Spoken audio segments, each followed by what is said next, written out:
Yo, welcome back to the Head Empty channel. My name is Jace, and we're back with another episode of Oshi no Ko this week. This adaptation has been really great. Me, myself, as a manga reader, I've just been enjoying the hell out of this. Every episode has been better than the last. Pretty much, yeah. Every episode so far has just gotten better. Last episode, my favorite of the series? Maybe? I'm not sure. I mean, outside of episode 1, because that's kind of cheating, right? But yeah, last episode, soundtrack went crazy, animation stupidly went off, like why, it was kind of like, why was it going so hard?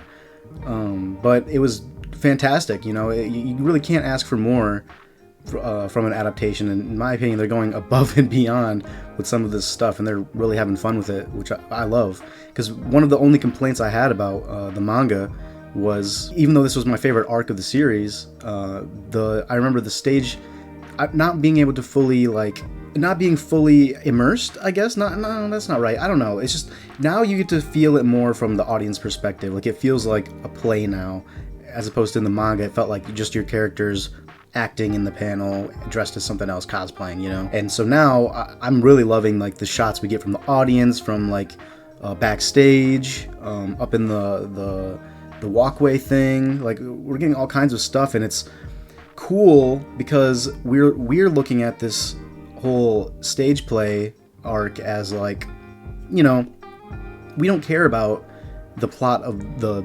play, at least I don't, you know. I care about the characters acting in the play, like the actors, and that part, the production side, is the side we're focusing on. So I think it's really cool when we get shots like that from, like, people on set, the hands on set. I think it's just really cool. And it was just Melt's episode. Melt had such a great arc so far. Everybody doubted him. And I mean, it makes sense why, you know. He's just someone, he never had to try in his whole life, or so far, you know, he's still young. But he never had to try, and now he's finally faced with something that he finds difficult.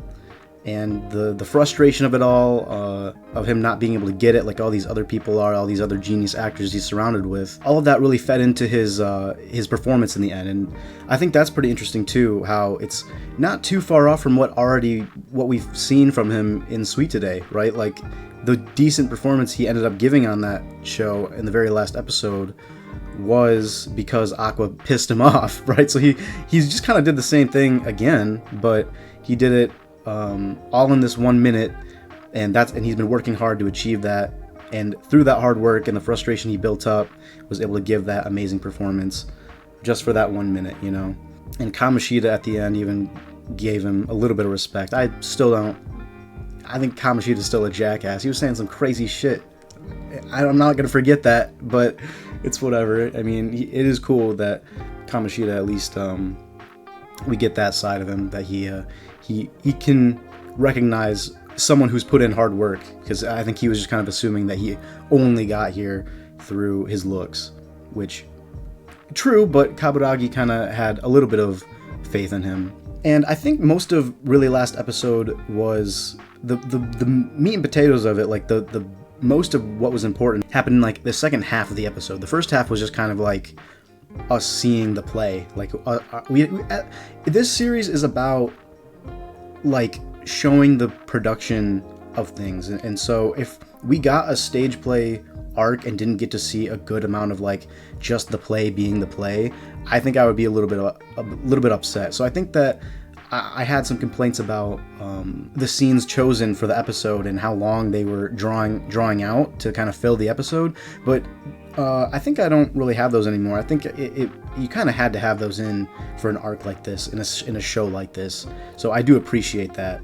I still do think that we didn't need the introduction, the full thing in last episode, since we had it already. But that's okay. Like, it's as far as immersion goes, I think it's a 10 out of 10. But as far as that goes, well, I mean, maybe it kind of mirrors Melt's arc a little bit, you know. His performance wasn't too crazy. It was actually bad, I think people were saying in the audience, for the first bit of his performance, but then he had just that one moment of his that really popped off and made the entire performance, made the entire episode, you know, memorable. So maybe you could call that intentional too, if you want. That could be an actual choice made. And yeah, I mean, it is kind of fucked up. Like, he just never really knew. Like, he didn't even know he was bad, and he just kind of he just realized it. Well, he was kind of ignoring it, right? He did. I saw that one frame of him looking at the text and completely glossing over, or the tweet or whatever, completely glossing over the criticisms of his performance on the show, and just looking at, you know, feeding into his ego the compliments he was getting when he's ego surfing.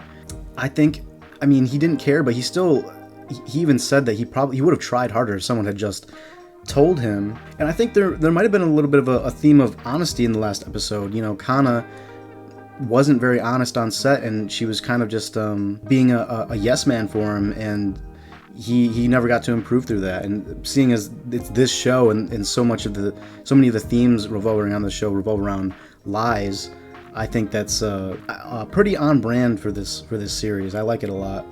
And honestly, the soundtrack last episode was my favorite of the series so far. They had some great stuff playing. It had me really hyped, because good music in a show always affects me somehow. Like, it's so easy to get people hyped up for a scene or excited through exciting music. And so I do hope we get more of that this time. In this episode, I do actually, for the first time, I do think I have a grasp of what's going to happen in this episode, because there are a few things. Like, I binged the manga. I'm going to just keep saying this every episode. I binged the manga like 2 days, like a year ago.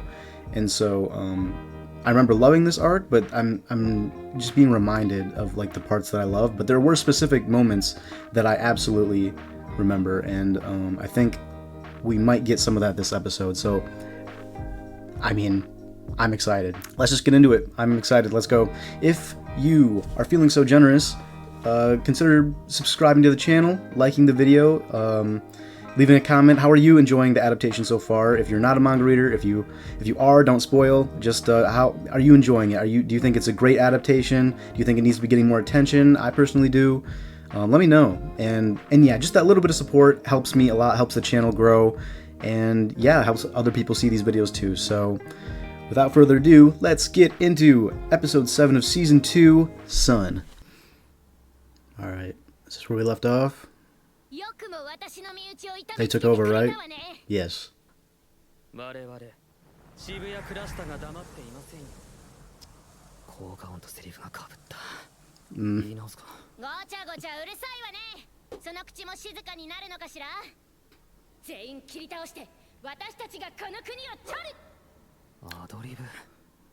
Ooh.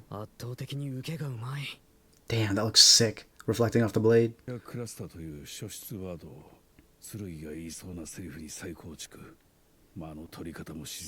Yeah, she's very good.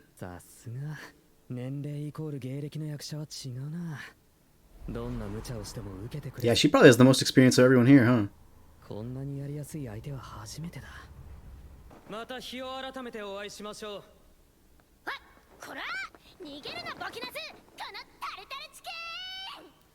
What?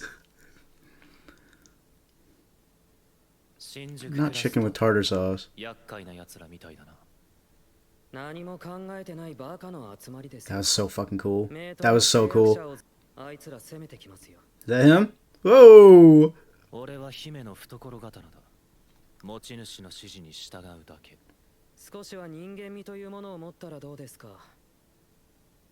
like the little makeup around his eyes. That's cool. Damn.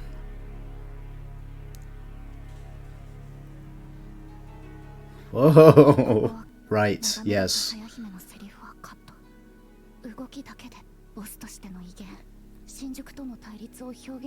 Oh, they changed her character, but they didn't go for the long lines.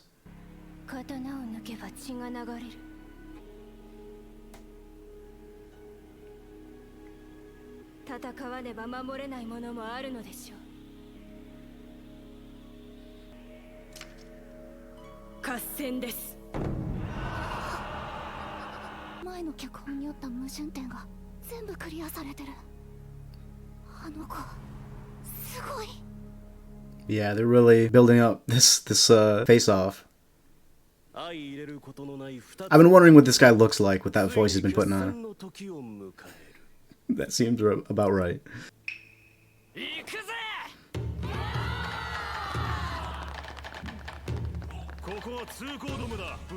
I need to see one of these for myself.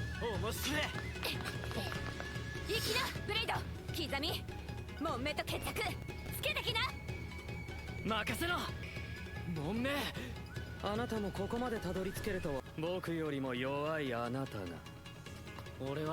feel like I'm not saying a lot. It's the same thing again. We're just kind of seeing the play, but it's still really cool. I was just playing the same character. He is getting typecast. I was just himself.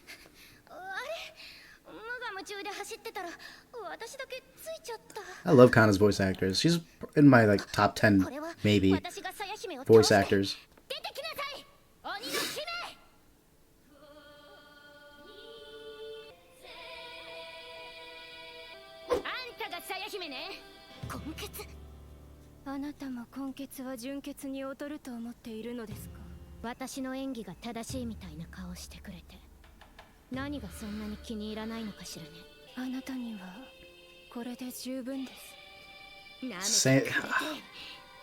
I love it, man. I love it, man. And I love how you got Princess Saya or Akane standing at the top of these stairs looking down on Kana, and it goes directly along with their dialogue, you know. She's looking down on her, being as, you know, strong and good at acting as she is, and they got this grudge, and now it's just so good, man. It's so good, and I'll always keep saying I love how the characters parallel the actors and their dynamics.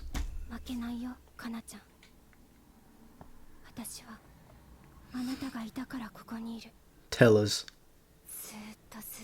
Backstory.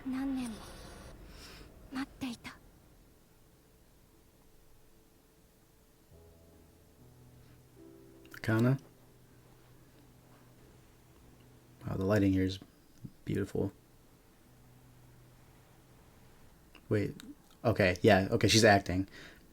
The crying, I forgot.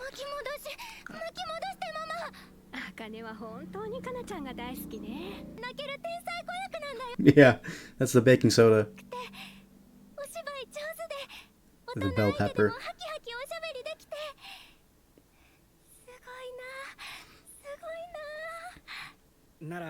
It's the first time we've seen Akane's dad?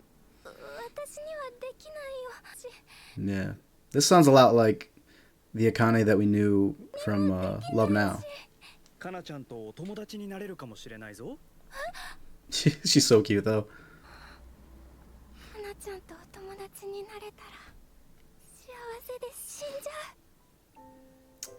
It's the same, yeah. It's the same thing we heard in season 1. It's the same soundtrack. And we've seen a few of these scenes as well. Oh, is she eating bell peppers?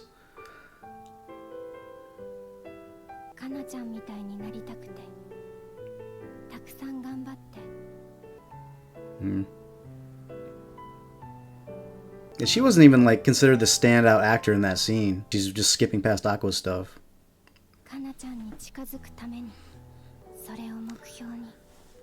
Man. Love that. The hair detail. She's got the beret. It's a beret, right? Mm.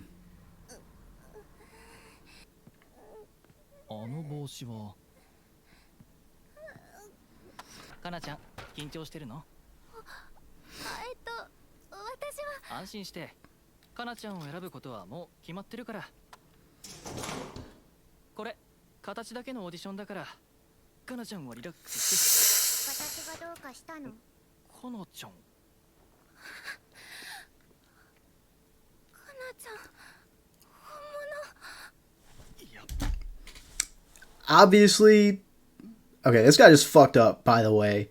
But obviously she's got blue hair. I think maybe that didn't translate too well from the manga to the anime. Because she's got very not the same hair. Could you imagine hearing that, though? that it's all just for show. And it's just gonna walk out. All right, bro. 私かなちゃんのファンでみたいね。あの人変なこと言うんだよ。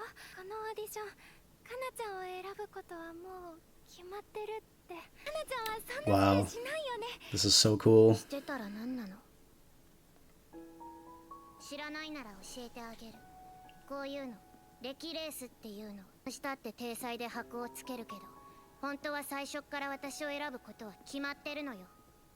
Unbelievable. 仕事もらえるんだから。オーディションっていい演技をした人を選ぶものでしょ。演技を見る前から。わかんない子ね。こんな早くそこそこ演技できてれば誰でもいいの。だったら知名度ある私を使うのは普通のこと。要 Yeah. はお金になるかどうか。 She's not being recognized for her actual ability, だったら just for her そっちの方が name. いいでしょ。演技なんてどうでもいいの。 But it just sounds so different to Akane. It just means something completely different. そんなこと思ってないでしょ。わかったようなことを。何をその帽子。 She hit her? Oh, okay. バカみたい。私はあんたみたいなのが一番嫌い。私の真似なんかするな。 Shit, dude.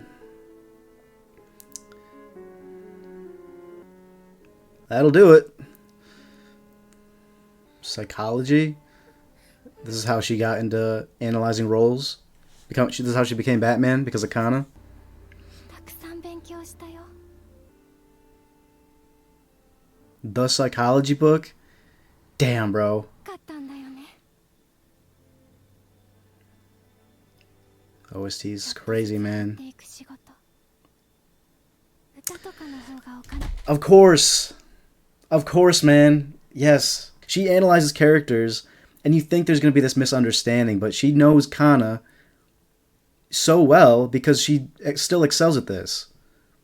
Like, she gets it. 必要とされたかったんだよね。星は一人じゃ輝けない。私は星を照ら。 I'm going to check that out again. What did that say? Bell pepper exercises. She looks older here. Is she older here and they're still talking about that? Just like remembering her for her bell pepper exercises. Oh yeah, talking about nostalgic songs. 私は星を照らす存在になれたらって思うんです。 It would be frustrating. 周りと歩幅を合わせてみんなと一緒に生きていこうと思ったんだよね。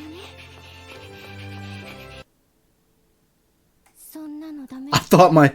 Holy shit. That's a crazy... Oh my god. 私が大 I thought my video froze. 存在なんかじゃない。眩しく輝く太陽みたいな演技してたよ。 Son. 今のかなちゃんは嫌い。大嫌い。 Mmm. 周りの大人に潰されちゃったんだよね。みんなと合わせろって。かなちゃんがするべき演技はすごい。周りを全員食べちゃうような演技でしょ。 This is what I mean though, right? Like, she'll say all these things, but like negative about Kana, but it's because she sees the potential in Kana, and like it's Kana's literally the reason that she got into acting like this. That she like that Kana ignited her passion, and then did it again even by their interaction as kids, in just a different way. She flung back in the other direction, and became a genius actor herself. But now she sees Kana and what she did, what the sacrifices she made to survive in this industry, trying to claw her way back up. And if it frustrates Akane instead now because she sees the potential, she sees Kana holding herself back. She's not being a star. And so she hates this current version of Kana. That's why they fight. I love it. It's all in an effort to make each other better. They're bettering each other.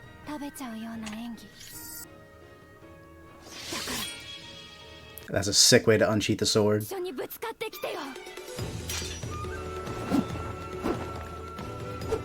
And she embodies I, like the ultimate performer. That's sick.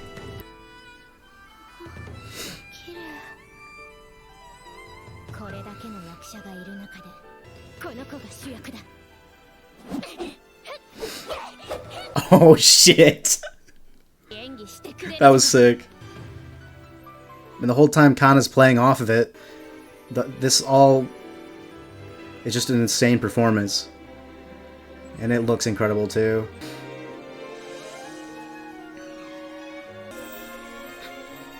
They're just flexing, man. They had more budget than they knew what to do with. This one's hand?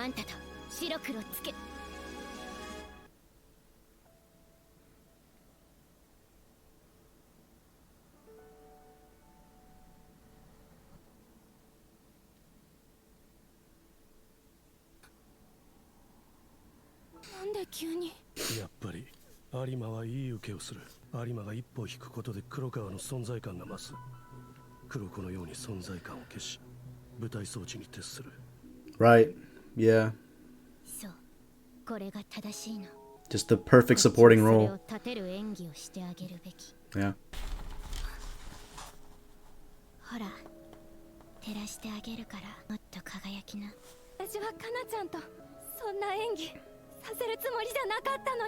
She acted at her too hard.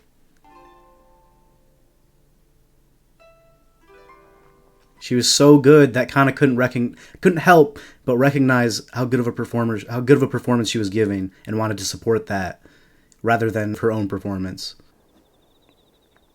Aspect ratio change is crazy. Kind of just makes you think. It kind of reminds you of the screen, you know, the big screen.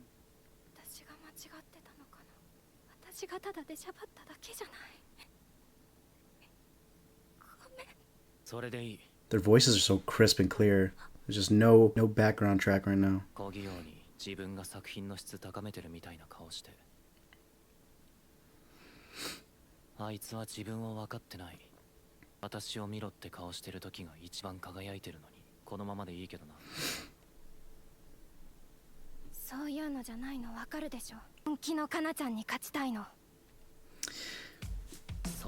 There's no shot. I was about to pause and say something, man.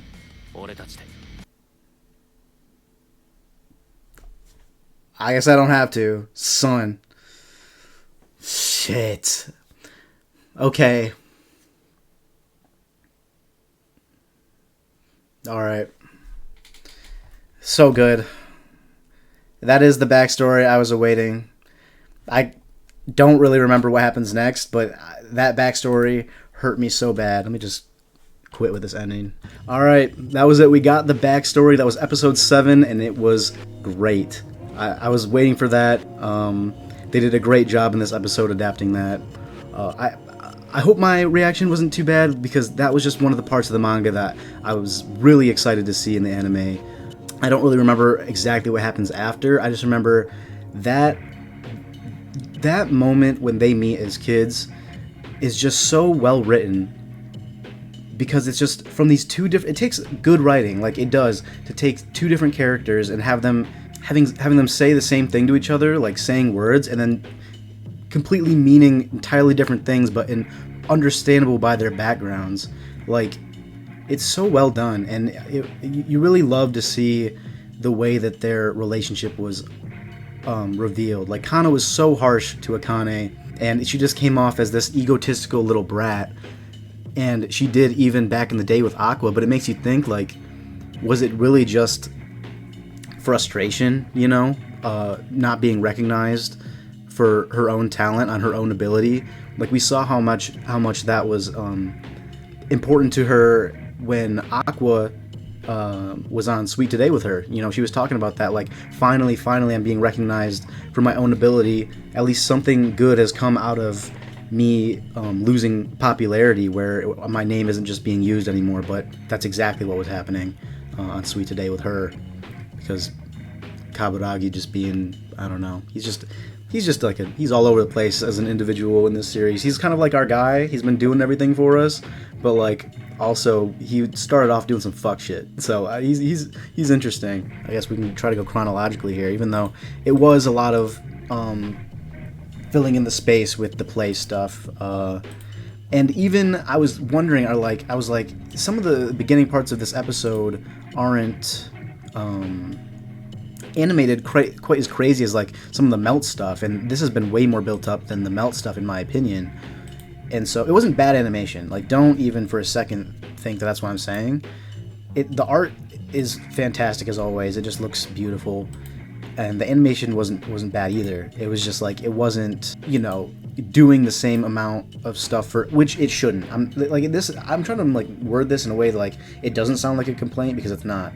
It's just something I'm noticing. So it actually is not a complaint. It gives me hope for whatever's going to be next episode, because now we're not just getting Akane versus Kana. We're getting Akane and Aqua versus Kana, and potentially Kana and Himekawa, right? Because that's kind of the duo that was set up, like the two duos that we're going to face off.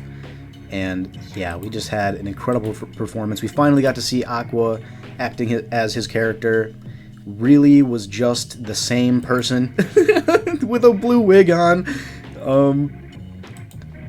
So he's getting totally typecast, I guess.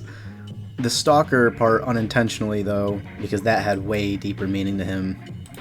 Even though it's still true, he does act like a fucking weirdo stalker sometimes.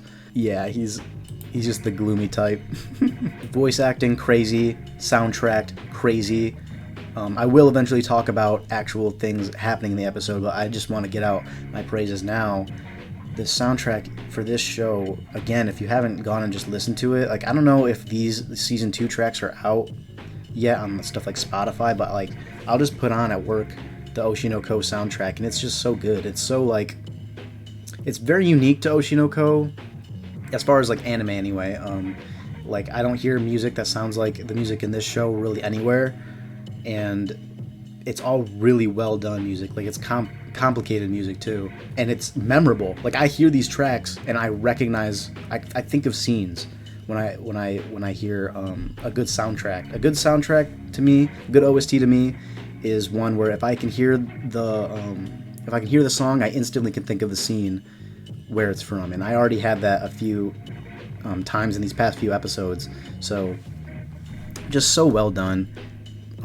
They really make it feel like there's stage lights on them all the time, and it lets them do that thing where with the line art, where it's just like the line art is done white in some areas, so it just looks like they're completely sparkling, and it's just a visual representation of how beautiful their performances are and captivating, because they just make these characters look so good to look at, and the eyes too.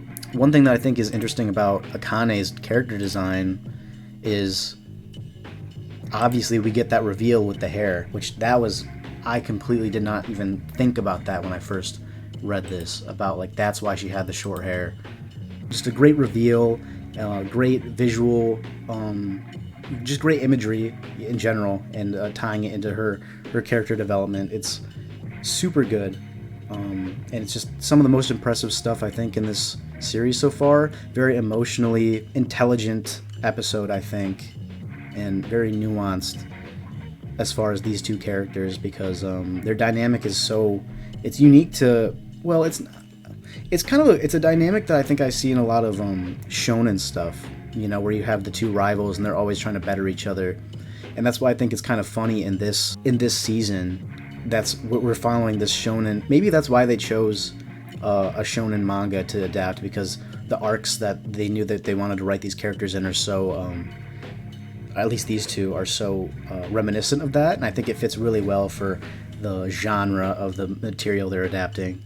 And that's why I think it's super cool how Akane wants, it just makes me think of, like the rivalry in a lot of these like battle shonen series, where like the rival wants to fight the main character. I'm calling Kana the main character here, just for the sake of the point I'm trying to make. They want to fight with the main character, but they get upset when they're not fighting at full strength, and so they want to fight the main character at full strength to test their own strength, and which is what's happening here. Akane is proud that she's been able to come to this level, and she wants to prove to Kana that she's gotten to that point as well. Like, she's kind of biting back at Kana, but also understands Kana. I'll say with the voice acting and everything, it heightened it so much. I'm very impressed with this so far. I did think that they held back. Like, there was moments of this where the animation was gorgeous and beautiful, obviously. I think maybe some of the crazier stuff might be coming next episode, or maybe they blew it all on the melt stuff. We had similar things happening in this episode. There's a lot of people just kind of like flying around in space, you know, of these little animation sequences. I'd rather, while those are very meaningful, I would almost rather have a little bit more of the action stuff animated, not the crap. Sorry, not crap. Not the stuff at the beginning that's kind of just like play stuff, like it doesn't have anything to do with the characters. But the stuff that does, like we could have gotten a little bit more of Akane and kind of like animated fighting, and we did get some, and it looks so cool. It's choreographed so well, and yeah, I guess I have to thank both the fictional choreographers for this play and the people who drew it, you know, who storyboarded all this. So it's so hilarious how meta all this stuff gets. Whenever trying to talk about this show is so funny, and and I love how this is all build up for Kana. It feels like Akane basically talking in this whole episode how Kana shines, and she wants to bring that out of her. She wants the performance, you know, that grabs your attention, because that's what's inspired her. But ooh, did I lose my train of thought? Hold on, let me try to catch it. I lost it. It was probably honestly just something that I'd already said. But okay, look, if that's happening, then maybe it's time I stop talking about this episode. Oh, and man, what? Fuck that dude who can't tell the hair colors apart. I don't know if he thought that there was a wig happening, a wig situation. That dude just gave Akane some crazy trauma, man. Like I would just like, that's something that she definitely would remember for her entire life. Have you ever had an interaction like that where you meet one of your meet your heroes, right? And they say don't do that. Obviously, that's what this episode is. Have you had a situation like that? I'm trying to think if I have, where I tried to talk to somebody I really respected, or somebody I met, like anybody famous that I got fucking embarrassed by. If I did, I probably blocked it out. Honestly, I probably have. It probably has happened to me. I probably do have an example, but it's just in a vault, because if I was feeling like she would, I would not have taken that and made it strength. I would have just locked that shit up, because I couldn't deal with the embarrassment, and I would just be angry too if someone like I kind of was talking crazy. Obviously, she's a kid, and we know where that rage comes from. We saw it like all of season 1, but you know, obviously you can't be talking like that. It just shows the kind of pressure that she's put on herself. Maybe at this point she's starting to realize that all she's good for is her popularity, not her acting ability. Like being cast for roles that could be done by anybody. Like it's, I'm just gonna keep coming back to it. Like the writing of the dialogue is so good. It's so good.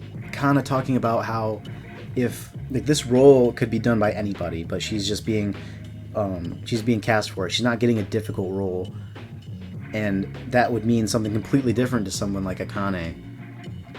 You know, it just takes a lot of emotional intelligence, and it's just clever writing to create a scene like that just fully, completely explains everything about their dynamic. Because I think there are some people who still think this is just about the Aqua romance love triangle thing, and it's so like that is so minor in compared to what these two girls have been through and their relationship to each other so far. And this is way more interesting than that, by the way. That's why I don't really care. I make the jokes, but I don't really care about the whole love triangle thing too much. These two characters are way more interesting than that. I do have a favorite, but still, like I think that they're given their respect in this part of the series. Akka did not let these two characters just become characters to kind of dote on Aqua or you know, lust after the main character. Really, really respect that. And yeah, I've been yapping. How long have we been going? We've been going a long time. I think I'm repeating myself a little bit. I'm excited for next week. I really would like to see what Aqua and Akane have planned. They've been training for this. They had their little off-screen training arc with Gotanda. I hope it pays off. I'd like to see a little bit of Himekawa. We've seen a lot of him actually just kind of doing side stuff, but we haven't seen him alongside Kana too much. Just that first scene. So I'd like to see her playing off him, just like she did with Akane in this episode, and see these great performances. It's been incredible. Thank you for stopping by. Like the video, subscribe to the channel, leave a comment saying if you've ever had an experience like Akane did in this episode. If so, how did you feel back then and how are you feeling about it now? Anyway, that's gonna be it from me. Thank you and goodbye.